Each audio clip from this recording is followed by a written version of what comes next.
Ladies and gentlemen, welcome to the historic Mint in Macquarie Street in Sydney. My name's Tony O'Mara from Greyhound Racing New South Wales, and on behalf of the Division of Local Government and GRNSW, welcome along today to a very significant announcement in relation to the ongoing welfare of greyhounds in New South Wales.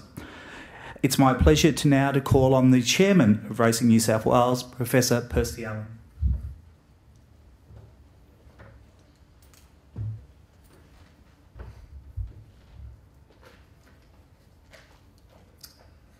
Thank you, Tony. Ladies, gentlemen and members of the media, welcome to a very special day for the future welfare of greyhounds in New South Wales.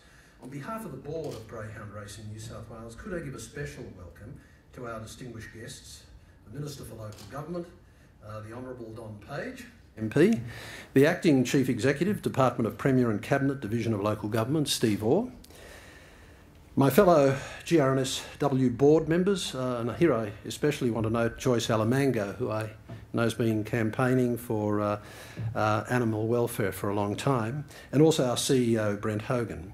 Representatives from animal and greyhound welfare organisations, councils, Corrective Services New South Wales and Richmond TAFE. Without preempting the Minister Page's announcement, I would like to thank the Minister and his parliamentary colleague, the Honourable George Souris, our Minister for Racing, for their support of this important greyhound welfare initiative. Today's changes have been a long time coming and mark the delivery of a commitment made by Minister Souris during the election campaign earlier this year. We thank both Ministers Page and Souris and Premier O'Farrell in turning their commitment into a reality. We also acknowledge the efforts of the team from the Division of Local Government who've driven the development of this policy and consulted and sought input from a wide section of stakeholders. GRNSW only assumed the responsibility for regulatory aspects of greyhound racing in July 2009, and since that time we've worked to improve the welfare of greyhounds across their entire life cycle. Through our strategic plan, Chasing 2020, GRNSW is committed to driving welfare improvement and cultural change to ensure that greyhound racing in New South Wales meets and delivers on community expectations. Increased rehoming opportunities for greyhounds is a key focus for GRNSW, and the announcement today by Minister Page will go a long way to securing that future. GRNSW is committed to an opportunity for life beyond racing for New South Wales greyhounds, and is working to expand not only the role for greyhounds as pets, but as show dogs and, importantly, as therapy pets. Today's announcement will also assist in providing clarity as to when a greyhound ceases to be registered in accordance with the rules of racing, and when that responsibility moves to require registration as a companion animal under the responsibility of local councils. GRNSW, through our partnership with Corrective Services New South Wales and the support of a dedicated team of foster carers, hopes that today's announcement will lead to a significant increase in the number of New South Wales greyhounds in the community as pets.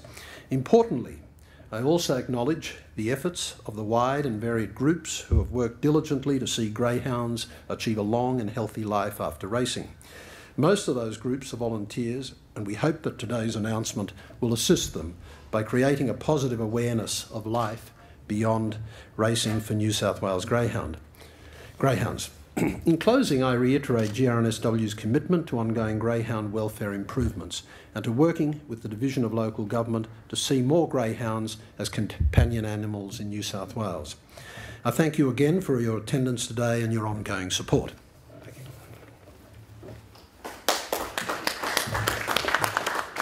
Thank you, Professor Allan.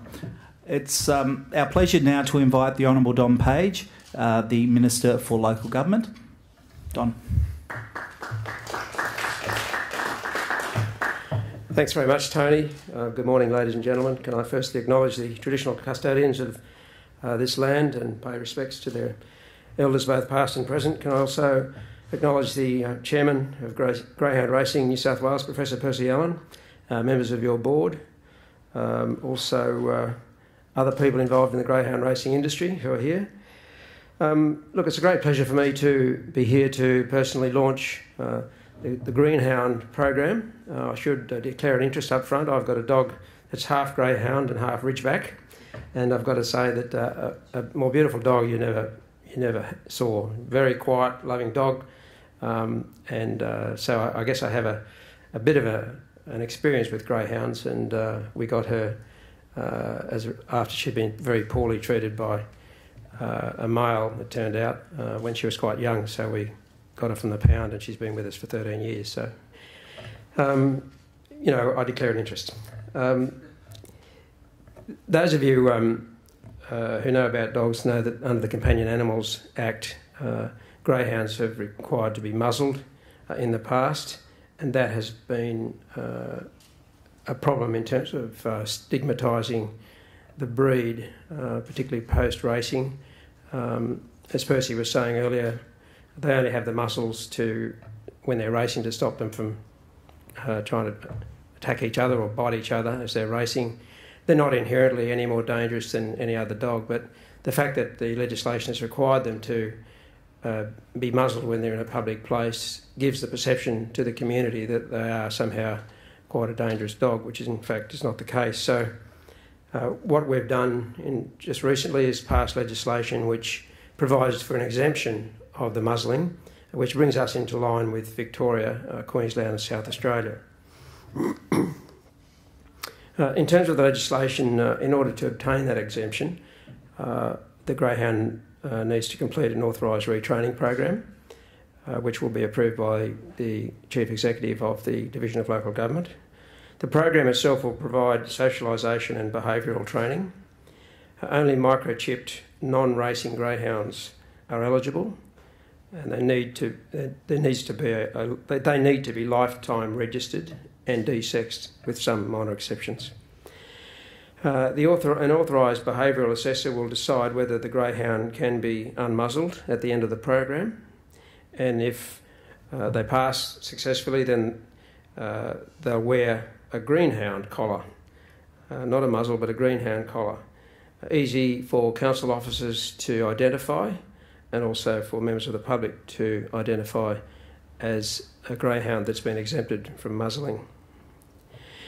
If they do happen to attack, they'll be treated like any other dog that attacks, and if they are determined to be a dangerous dog by a council, then of course they will lose their exemption from muzzling.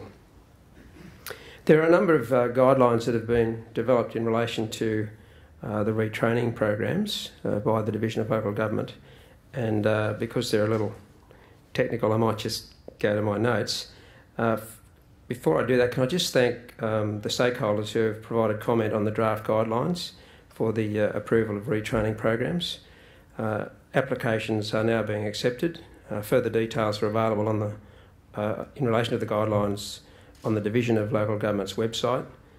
And I'd also like to acknowledge the key role the Greyhound Racing New South Wales will be playing in implementing the Greenhounds program, including making recommendations to the Chief Executive of the Division on the suitability of approved program applicants, training and authorising behavioural assessors, and issuing greenhound collars for exempt greyhounds.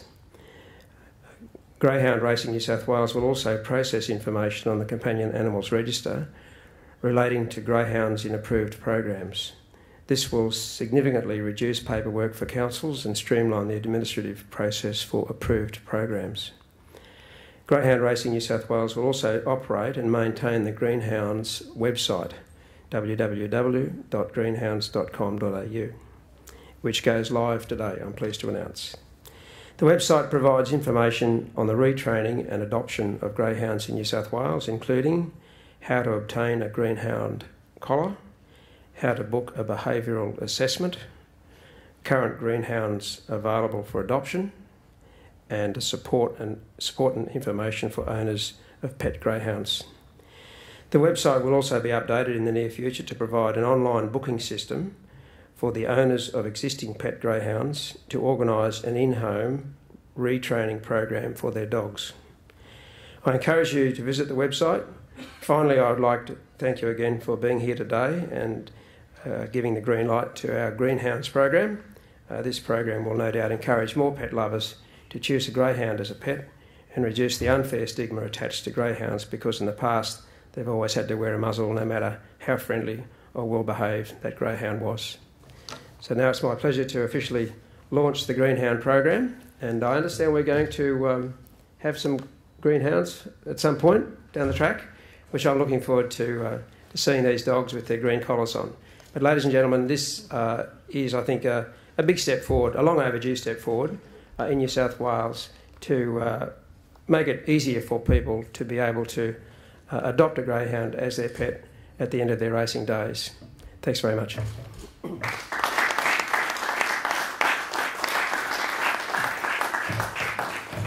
Thank you, Minister. And as you can see, there's 4 greyhounds that were prepared earlier.